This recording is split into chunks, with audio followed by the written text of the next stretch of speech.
I am Ferdinand Marcos, and I am the President of the Republic of the Philippines.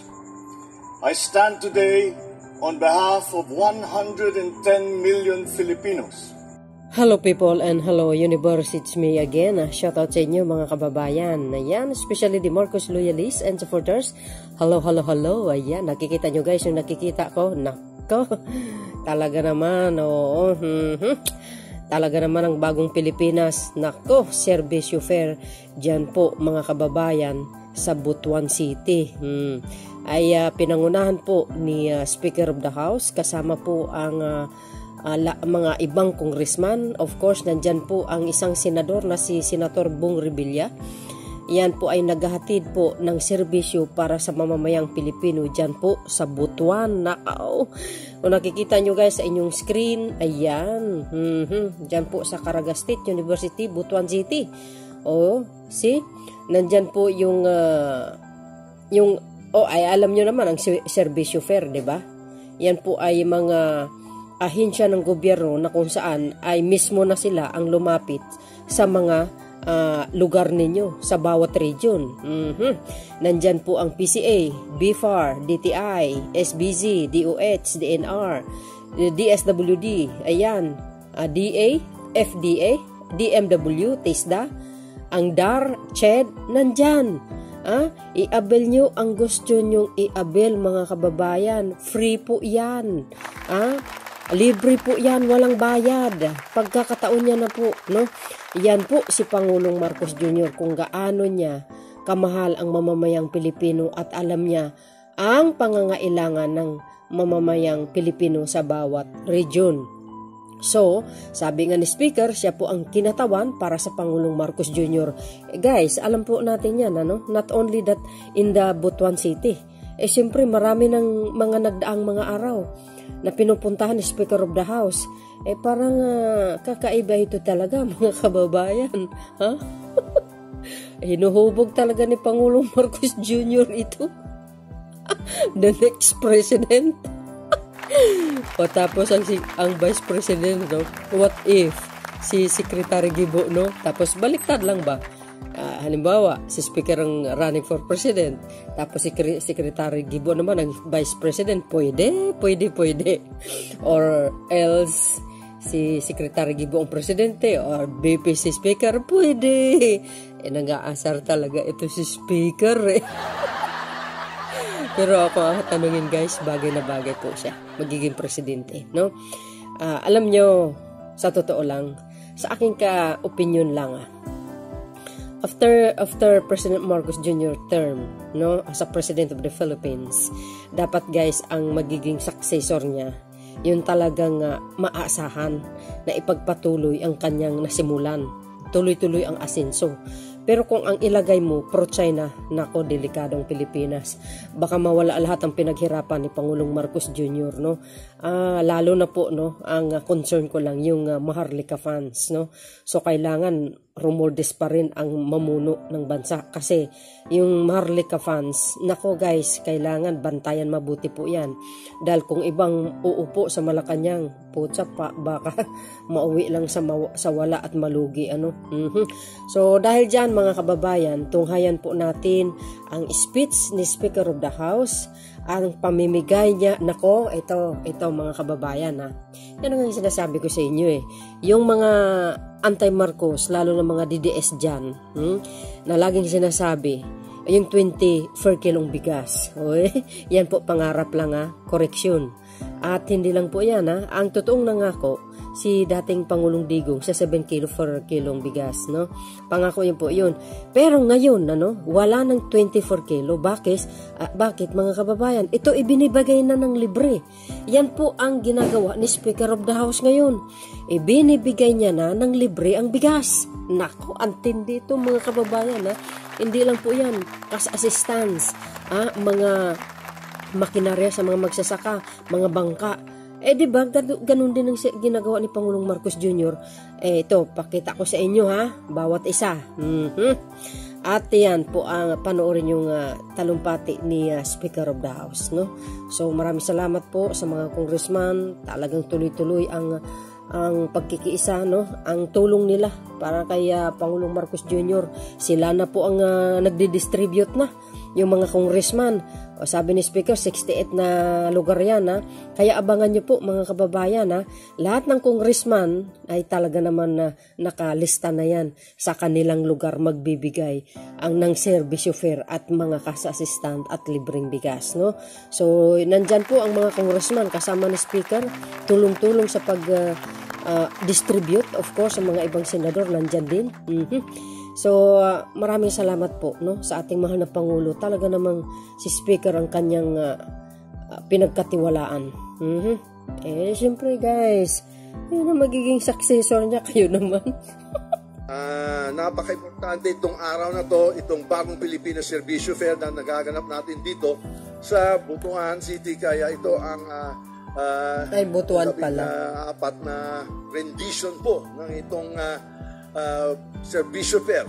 Ito po ang iniisip pa noon pa ng ating mahal na President Ferdinand R. Marcos Jr. Nung ginaganap yung ating kampanya, bumisita kami dito at siguro naalala ni Mayor Lagnada at ni Congressman Joboy. Nung natamaan tayo dito ng Typhoon Odette, marami siyang iniisip na dapat pag sa halip ng mga kalamidad, dapat hindi lang sa relief at recovery, pero kailangan kinahanglan talaga dalhin yung gobyerno sa taong bayan. Kaya ang ginagawa natin, tinutupad ni President Marcos ang kanyang commitment po sa inyo na itong handog niya sa inyo lahat na dalhin yung lahat ng gobyerno, ng serbisyo ng gobyerno at ng ahensya nandito. Kaya nakita naman natin lahat ng mga ginaganap ngayon dito. I-wrap up ko na lang yung mga nagaganap ngayon. Kaya itong araw na to, nakarehistro ngayon mga 15,000 na AX at TUPAD beneficiaries and local elected officials. Wow. Dami. 80,000 beneficiaries, 53 participating agencies, total number of services and programs malapit na 300 at yung amount na binibigay na cash, 300 million. Total amount of cash assistance ay dito ay 122. Kaya magpasalamat tayo sa ating mahal na Presidente kaya tinutupad talaga lahat ng mga commitment sa taong bayan, sa mga Pilipino. Ito talagang karangalan na i-represent ko siya ngayong araw na to. Wow. Kaya kami po sa House of Representatives at kaya sinama natin mga kongresista, tayo na ngayon ang naging saksi sa budget na linatag at in-approve natin sa Kongreso. Napaka-importante na hindi lang gagawa kami ng isang budget na bilang sa isang malaking napaka-importanting batas kagaya ng sinasabing yung General Appropriations. Kinailangan talaga makita natin ang ipagbaba at ang ipagdideliver itong mga serbisyo sa iyo.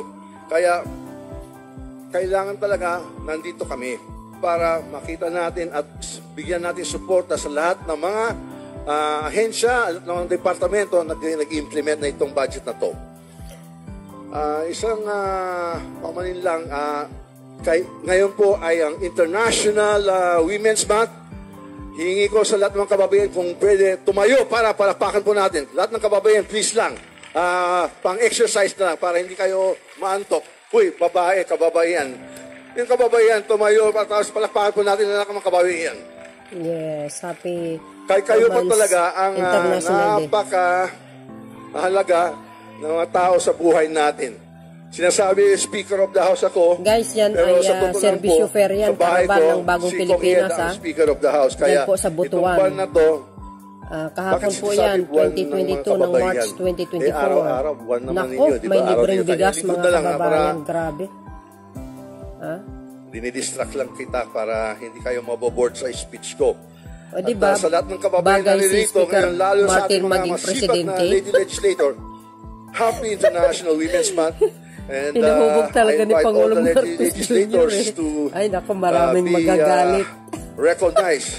Narito din tayo at mga lahat ng mga kawinin, mga undersecretaries and Galing assistant talaga ni secretaries Speaker, kasama no? ang kanilang mga regional Pwedeng maging provincial presidente. directors upang masiguro ang pagbibigay ng mabilis na maayos na maginhawa at masayang serbisyong publiko. Maraming salamat sa pagyakap sa kultura ng bagong Pilipinas. Panibagong pag-asa at tulong ang hatid namin dito sa bagong Pilipinas Servicio Fair. Simula nang naumpisa na natin ilibot ang Servicio Fair sa iba't ibang mga probinsya, nakita natin ang malayo ang maabot kung ang gobyerno ay taong bayan ay nagtutulungan. Ito ang pangako ni Pangulong Ferdinand R. Marcos Jr.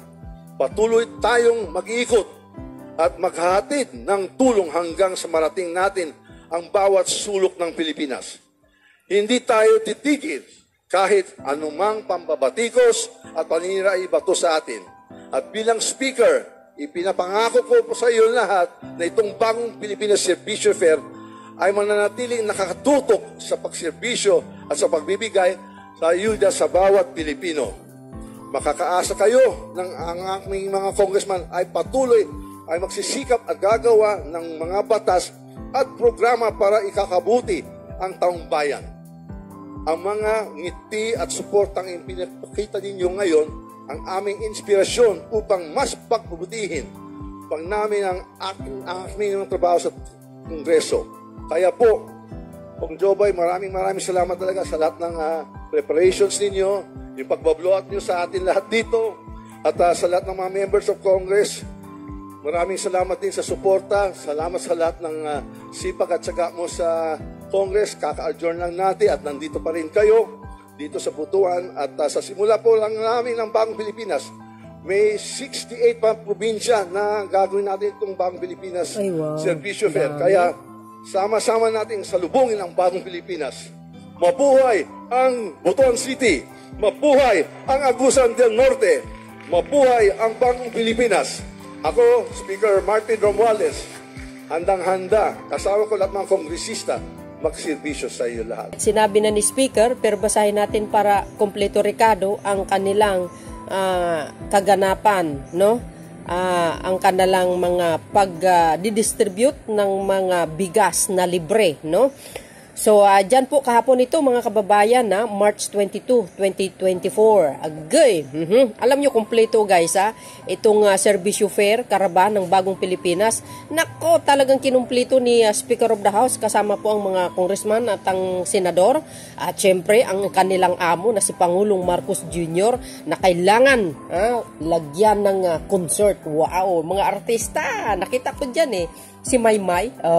So sabi dito guys, upon the directive of the President Ferdinand Marcos Jr., Speaker Ferdinand Martin G. Romualdez along with Agusan del Norte 1st District Representative Jose Juboy Aquino III, Governor Angelica Amante Matba, and Butuan City Mayor Ronnie Vicente Lagnada spearheads the distribution of cash and rice distribution card program to 3,000 residents of Agusan del Norte belonging to vulnerable sectors, the poor, senior citizen, and indigenous people. Ayan. Alam nyo guys, itong nakaraan pa, mga 1 month, ilang weeks ang nakaraan. Diba? Nagkaroon ng baha dyan sa Agusan. Naku, pumunta si Pangulong Marcos Jr. dyan.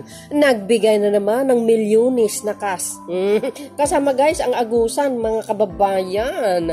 Well, sabi po dito, joining the speaker, naku, alam nyo, talagang sunod-sunod ang kanilang tulong galing sa pamahalaan.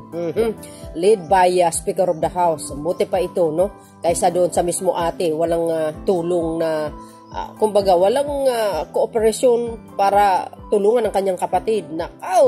Joining the speaker was a total 63 district and party list House members led by Senior Deputy Speaker Aurelio Don Gonzales, Junior Deputy Speaker David J. Suarez, and Majority Leader Manuel Jose Manix Dalipi, Senator Ramon Bong Revilla also graced the event. Nandiyan po si si Congressman na Erwin Tulfo, kasama din po hindi po nabanggit dito. Marami po 'yan mga congressman. Ito ay highlight natin yung kanilang pagbibigay ng bigas. Naghahanap kayo ng 24 kilo, ito libre na. Ito, highlights natin mga kababayan. Ayan, ayan na. Ayan, ito yung mga bigas na talagang libre at masarap ito mga kababayan. May mabango ito. At yung nagtatanong, na yung bigas na galing Taiwan na donation. Hindi nyo ba nakikita ang mga yan? Libre na ibinigay, mga kababayan. At yung mga nakumpiskang bigas sa warehouse, ayan ang mga yan. Halo-halo na yan. Pinagtitipon-tipon, ipinamimigay sa ating mga kababayan. Mahirap ka o mayroon kang trabaho, no problem. Walang pinipili ang bagong Pilipinas. Basta Pilipino ka, ay makakatanggap ka ng ayuda. Kayo naman, oo. So, ganyan, no? Si Speaker of the House ang kumakatawan sa ating mahal na Pangulong Marcos Jr. And of course, guys, get well soon sa ating mahal na PBBM at sa kanyang First Lady. Sa sobrang trabaho, walang kapagod-pagod itong Pangulo na ito. Tuloy, nagkasakit, no? Siyempre, ganun talaga pag mahal niya ang bayan, ang kanyang sariling bayan, talagang hardworking, no? So, yan, no? Bigas, sana all. Ayan pa. Ay, wow. Ang ganda, no? Ang galing. Nandiyan si Congressman Tulfo. Nakikita nyo? Ayan, Ay, nandiyan si Senator Bong Revilla. Si Congressman Barbers, nandiyan din. Yan, no? Nakita nyo? May motor pa. Nako. Marami, guys, no? Hindi lang po yan ang ibibigay. May mga ano dito, May ibinibigay na mga pataba. Yung mga, pataba sa palay. At may bangka ito, guys, ay, nako, lalaki, mga kababayan. Hindi kayo naloka. Wow, may mga motor pa. Swerte. Iyan, dami yan, nakakatanggap, mga kababayan. Ito pa, pakita ko ulit sa inyo. Nakikita nyo yan? Pera yarn. Sa mga estudyante ito, guys, nakatanggap din sila ng pera, ng cash. Ayan, see? Mga estudyante yan, mga kolehiyo yan, mga beswa, yan. Ayan pa, Ay, wow. Mapasana all ka lang talaga. Ang dami talagang ibinibigay ng pamahalaan. At syempre ito, guys, service fair. Alam nyo naman po yan. Lahat ng ahensya ng gobyerno nandyan. May mga certificate pa. Hindi natin alam kung anong mga certificate yan, see? Wow, grabe. Wow, tindi. Mga award ito, guys, see? Ay, nako. May cheque pa talaga. Grabe. Magkano ba yan, mga kababayan? 2,192,490. Ay, my goodness. Sana all. Department of Science and Technology. Oh, my goodness. See? Department of Labor and Employment, DOLE. Sabi ko sa inyo, mga kababayan, kumpleto yung serbisyo. Overseas Worker Welfare and Administration. Ay, wow. Naku, naloka ako. Naku, may pera pa talaga, guys. Cheeky pa yan talaga, Ay, naku, sana all na lang talaga. Ay, wow. Ito naman sa Department of Agrarian Reform. Oh my goodness. Titulo ng lupa yan naman, mga kababayan. Sabi ko siya, ito. TISDA naman ito, mga beswa. 2,880 pesos. Ay, naku, loka. Grabe ito, kakaiba na ito, Speaker. Mr. President, kakaiba na itong ginagawa nyo. Kaya maraming nagagalit sa inyo, daming inggit.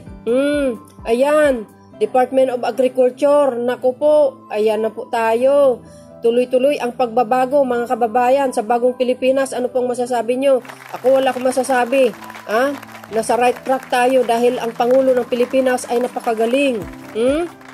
Lahat yan, tinutukan niya. Kaya panalangin po natin ang bansa natin na tuloy-tuloy ang paglago ng ekonomiya ng bansa at kapayapaan at pagkakaisa lamang.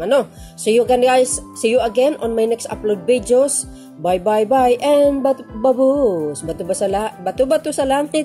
Ang mataman wag magalit. Pag-inggit, pikit. God bless Philippines.